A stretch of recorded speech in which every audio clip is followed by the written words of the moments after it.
নমস্কার বন্ধুরা, ঘরোয়া হেসেলে আপনাদের স্বাগত। আপনারা কেমন আছেন? আশা করছি সবাই খুব ভালো আছেন। আজকে আমি আপনাদের সামনে বানিয়ে দেখাবো মাছের তেল দিয়ে একটা রেসিপি। বেগুন দিয়ে মাছের তেল বানাবো।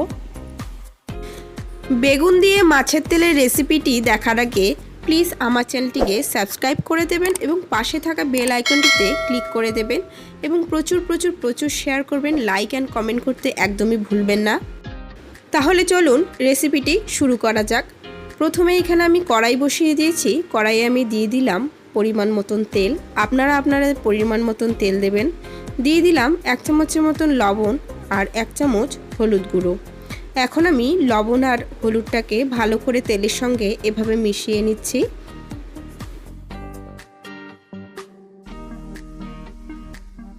লবণ আর হলুদ তেলের সঙ্গে ভালোভাবে মিশিয়ে নেওয়া হয়ে গেছে। এবার আমি বেগুনগুলো দিয়ে দিচ্ছি। আমি বেগুনগুলো কেটে ধুয়ে নিয়েছি। এভাবেই ছোট ছোট করে চিড়ে নিয়েছি বেগুনগুলোকে। এবার আমি বেগুনগুলোকে ভালোভাবে একটু ভেজে নেব।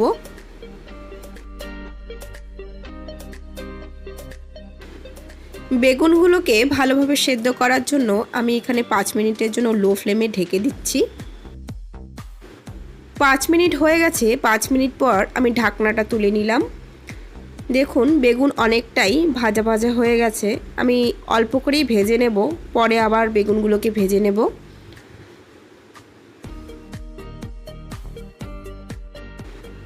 বেগুনগুলোকে মোটামুটিভাবে ভাজা হয়ে গেছে। এবার আমি বেগুনগুলোকে তুলে নিচ্ছি।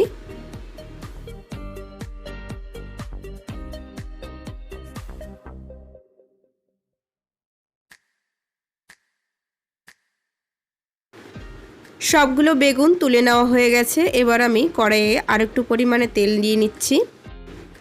তেল গরম হয়ে গেলে এবার আমি দিয়ে দিচ্ছি কুচিয়ে রাখা পেঁয়াজ আর দিয়ে দিলাম কাঁচা লঙ্কা। এভাবে আমি কাঁচা লঙ্কাগুলোকে চিড়ে নিয়েছি। এখানে আমি 3টে ছোট সাইজের পেঁয়াজ নিয়েছি। পেঁয়াজগুলোকে কুচিয়ে নিয়েছি। এখন আমি পেঁয়াজ আর লঙ্কাগুলোকে ভালো মতন একটু করে ভেজে নেব।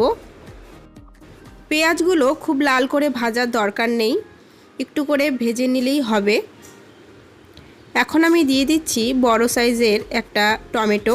টমেটোটাকে আমি এভাবেই 6 পিস করে কেটে নিয়েছি। একটু বড় বড় টমেটো খেতে ভালো লাগে। টমেটোগুলোকেও একটু ভেজে নিচ্ছি।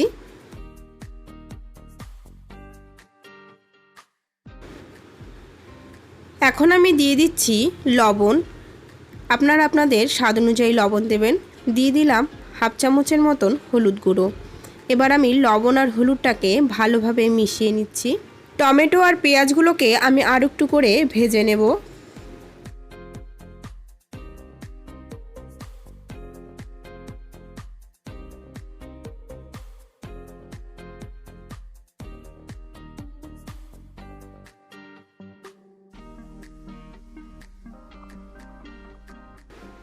টমেটো আর পেঁয়াজগুলোকে আমি এভাবেই দুভাগ করে নিয়েছি। মাঝে আমি একটু তেল দিয়ে নিচ্ছি। তেলটা একটু গরম হয়ে এলেই আমি এখানটায় মাছের তেলটা একটু ভেজে নেব। মাছের তেলটাকে এভাবে ভেজে না নিলে মাছের তেলটার আষ্টে একটা গন্ধ থেকে যাবে, তাহলে খেতে আর ভালো লাগবে না। তাই মাছের তেলটাকে আমি এভাবেই ভেজে নিচ্ছি। আপনারা চাইলে মাছের তেলটা আগেই ভেজে নিতে পারেন। আমি এভাবেই ভাজি, তাই আমি এভাবেই ভেজে নিচ্ছি।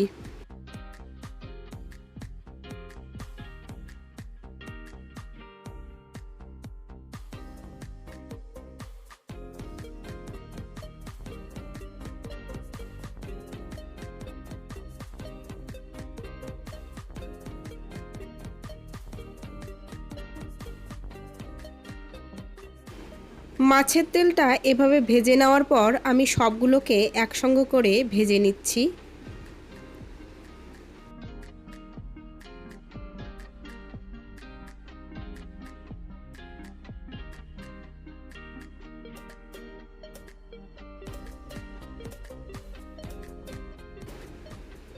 সবগুলোকে এভাবে ভেজে নেওয়ার পর আমি দিয়ে দিচ্ছি ভেজে রাখা বেগুনগুলো।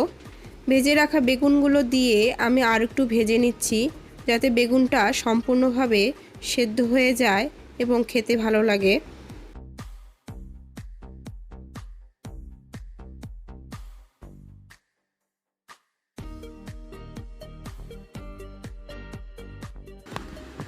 মাছের তেল কিছুক্ষণ ভেজে নেওয়ার পর আমার প্রায় মাছের তেল রেডি হয়ে গেছে, বেগুন দিয়ে মাছের তেল। আপনারা যারা এখনও পর্যন্ত আমার নতুন বন্ধু আছেন, যারা এখনও পর্যন্ত আমার চ্যানেলটিকে সাবস্ক্রাইব করেননি, তারা প্লিজ আমার চ্যানেলটিকে সাবস্ক্রাইব করে দেবেন এবং পাশে থাকা বেল আইকনটিতে অবশ্যই ক্লিক করে দেবেন, যাতে পরবর্তী রেসিপি আপনার নোটিফিকেশনে তাড়াতাড়ি পৌঁছে যায়। মাছের তেল গরম ভাতের সঙ্গে সার্ভ করবেন, খেতে দুর্দান্ত লাগে। আর আমার রেসিপিটি কেমন লাগলো অবশ্যই আমাকে কমেন্টে জানাবেন, আর বাড়িতে একবার ট্রাই করে দেখবেন, খেতে দারুণ লাগে।